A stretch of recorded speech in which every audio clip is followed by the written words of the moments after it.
Officer Jackson's heart raced as the young orphan girl finally spoke, her small voice trembling. "There are others," she whispered, her eyes wide with fear.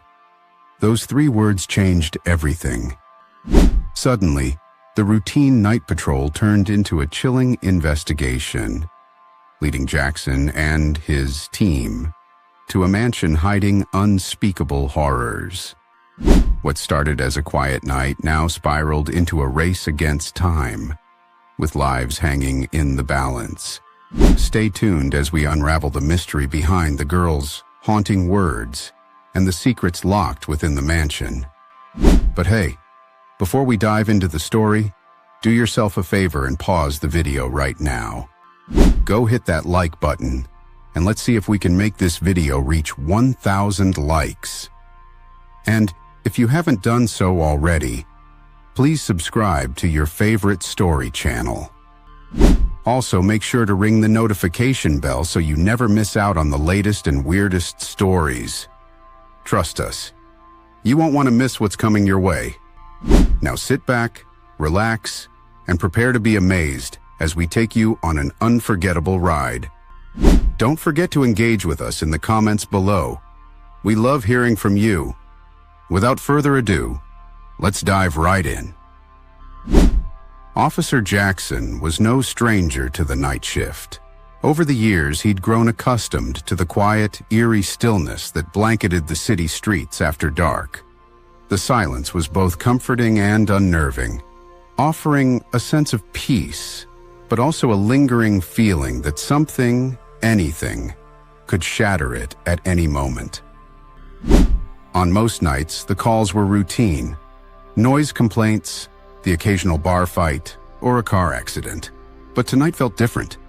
There was an unsettling chill in the air, one that made Jackson grip the steering wheel of his patrol car just a little tighter. As he turned down a narrow, dimly lit street in one of the city's more rundown neighborhoods, something caught his eye. A small figure stood on the corner, bathed in the flickering orange glow of a street lamp. Jackson slowed his car, squinting through the windshield. It was a young girl, no older than 8 or 9, standing alone on the sidewalk. She was dressed in a thin, tattered coat, entirely inadequate for the biting cold. Her face was pale, and her wide, tear-filled eyes were locked on Jackson's patrol car. Jackson's instincts kicked in immediately. This was no place for a child to be, especially at this hour. He pulled the car to a stop, stepping out cautiously, not wanting to startle her. As he approached, the girl's body stiffened, but she didn't run. She just stood there, staring at him with an expression that was a mix of fear and desperation. "Hey there," Jackson said softly, kneeling down to her level. "Are you okay? What are you doing out here all by yourself?" The girl didn't respond. She simply stared at him, her lips quivering as tears began to well up in her eyes. Jackson frowned. Something was very wrong. "Where are your parents?" he asked, trying to keep his voice calm and gentle. The girl's gaze flickered down the street, but she remained silent. Her body trembled, not just from the cold, but from something deeper, something that scared her. Jackson took a deep breath, unsure of how to proceed. He needed to get her to safety, but he also needed to find out what had happened to her. "What's your name?" he asked. For a long moment, the girl didn't say anything. Jackson could hear the faint hum of the street lamp above them, the distant sound of a car engine in the next block over. Then finally, the girl opened her mouth, her voice barely above a whisper. "Lily," she said. "Lily," Jackson repeated, nodding. "Okay, Lily, you're safe now. I'm gonna help you. Can you tell me where you live? Where your family is?" At the mention of her family, Lily's face crumpled, and she let out a small, choked sob. Jackson's heart twisted in his chest. He reached out a hand, but stopped short, unsure if she would be comfortable with the gesture. "Lily," he said softly, "it's going to be okay. You don't have to be scared anymore. Can you tell me what happened? Where's your mom or dad?" For a long time, Lily didn't answer. Her hands trembled as she gripped the edge of her coat, her knuckles white. Finally, she lifted her eyes to meet Jackson's, and when she spoke, her voice was so quiet, so broken, that he had to lean in to hear her. "He's after me," she whispered. Jackson's blood ran cold. The air around them seemed to freeze as those 3 words hung between them, laden with fear and dread. His mind raced, trying to process what she had just said. Who was after her? Why? He glanced around, suddenly hyper-aware of their surroundings, but the street was empty. There was no one there. No one that he could see, at least. "Who's after you, Lily?" Jackson asked, his voice low but urgent. But Lily didn't answer. She just shook her head, tears streaming down her cheeks. Whatever, or whoever, she was afraid of, it had terrified her into silence. Jackson knew he had to act quickly.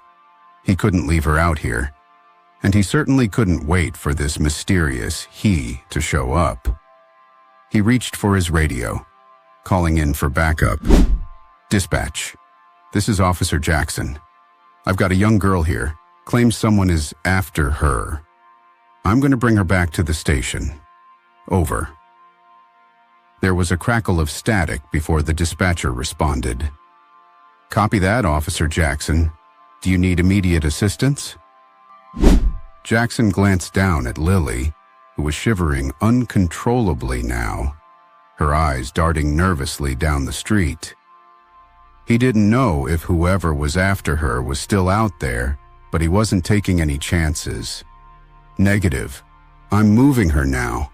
We'll report back once we're at the station. Over." He gently took Lily's hand, guiding her toward his patrol car. She didn't resist, but she clung to his arm as if it were the only thing keeping her tethered to safety. As they drove through the quiet streets, Jackson's mind churned with questions. Who was after Lily? Why was she out here alone? And why wouldn't she tell him more? At the station, Jackson was met by his partner, Officer Maroy, who had been on patrol in a nearby neighborhood. Maroy's expression immediately shifted from casual to concerned when she saw the young girl with Jackson. "What happened?" Maroy asked as Jackson led Lily inside the station. "She was out there alone," Jackson explained. "She says someone's after her, but she won't tell me who. She's terrified, Maroy." Maroy glanced down at Lily, who was still clutching Jackson's hand, her small body shaking like a leaf in the wind. "All right, let's get her warmed up and see if we can get her to talk." They brought Lily into the break room, where they gave her a warm blanket and a cup of hot chocolate. Jackson and Maroy sat with her, trying to coax more information out of her, but Lily remained mostly silent. She sipped her drink quietly, her eyes darting toward the door every now and then, as if she expected someone to burst in at any moment. "Lily," Maroy said gently, leaning forward. "We want to help you, but we need to know who's after you. Can you tell us anything about him? Does he have a name?" Lily shook her head, her lower lip trembling. I can't. He'll find me." "No one's going to find you here," Jackson assured her. "You're safe with us, I promise." But Lily didn't seem convinced. She pulled the blanket tighter around her shoulders, her eyes filled with a sadness and fear that no child should ever have to feel. As the night wore on, Jackson and Maroy tried to piece together what little information they had. They ran a citywide alert, sending out Lily's description and photo to all units, hoping someone would recognize her or know something about her situation. But the hours passed with no leads. It was as if Lily had appeared out of thin air, with no past and no connections. Maroi sighed, running a hand through her hair as she sat across from Jackson at the desk. "This is going nowhere, Jackson. No one's come forward. No reports of a missing child. It's like she doesn't exist." Jackson frowned, his mind still fixated on the 3 words Lily had whispered to him earlier. "He's after me." There had to be more to this. Someone was after her, and that meant someone knew where she was, or where she had been. But why wouldn't she tell them more? "We need to try something else," Jackson said. "If she won't talk, maybe someone else will. Let's canvass the area again.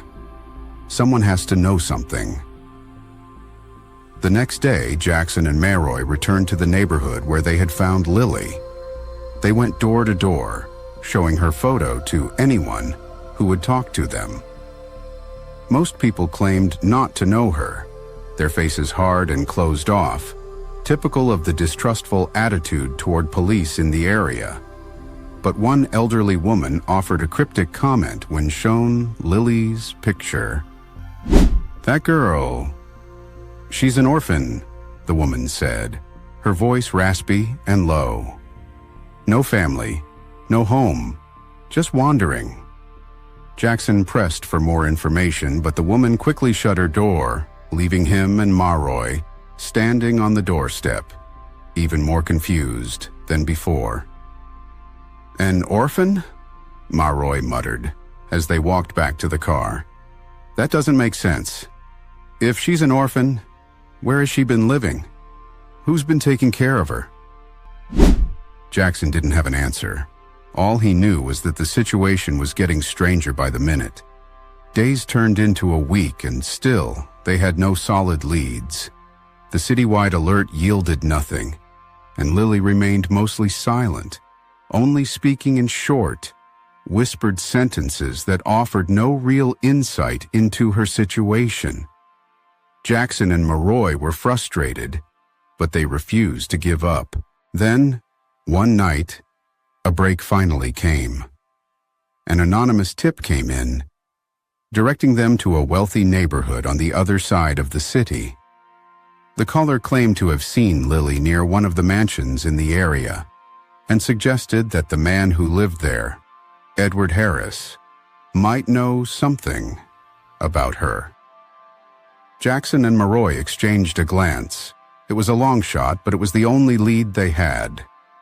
They drove to the neighborhood, their patrol car winding through the wide, clean streets lined with towering mansions. The contrast between this affluent area and the rundown neighborhood where they had found Lily was stark. It felt like stepping into another world. When they arrived at the mansion, Harris greeted them with a polite, if somewhat guarded, demeanor. He denied knowing anything about Lily, insisting that he had never seen her before, but Jackson couldn't shake the feeling that something was off. Harris was too composed, too smooth in his answers. "Mind if we take a look around?" Maroi asked, her tone casual but firm. Harris hesitated for just a second, a brief flicker of uncertainty crossing his face, before nodding. "Of course, I have nothing to hide." But as they walked through the mansion's grand halls, Jackson noticed Lily's demeanor change. She clung to his side, her eyes wide and fearful, as she looked around the opulent rooms. It was clear that she recognized something that terrified her.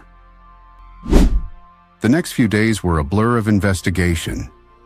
Jackson and Maroi dug deeper into Harris's background, uncovering a web of shady business deals and questionable financial transactions. But nothing they found directly linked him to Lily. It was frustrating, like chasing shadows. But then something unexpected happened. During a routine visit to the station, Lily, who had been so quiet and reserved, suddenly broke down. She clutched Jackson's arm, tears streaming down her face, and whispered 3 words that sent chills down his spine once again. "There are others." Jackson's heart raced. "Others? What do you mean, Lily? Where are they?" But she couldn't, or wouldn't, say more. All she could do was cry, her small body shaking with fear. Jackson knew then that they were onto something much bigger than they had initially thought. Lily wasn't just running from one man. She was running from something far more sinister, something that had claimed the lives of other children like her. The investigation ramped up, and Jackson and Maroy obtained a search warrant for Harris's mansion. This time, they weren't going in politely. They were going in to find the truth. As they searched the mansion from top to bottom, they found something that chilled them to the core. Hidden rooms, small and dimly lit, where other children were being kept. It was a scene of unimaginable horror, and Jackson felt his blood boil with anger. Harris was arrested, his carefully constructed facade of wealth and respectability shattered. He had been running a child trafficking ring, using his mansion as a front for his heinous crimes. Lily had been one of his victims, but she had escaped, and in doing so, had helped save the others. As Jackson watched Lily leave the station for the last time, hand in hand, with her new foster family, he felt a sense of peace. He had done his duty. He had protected the innocent, and in the end, that was all that mattered.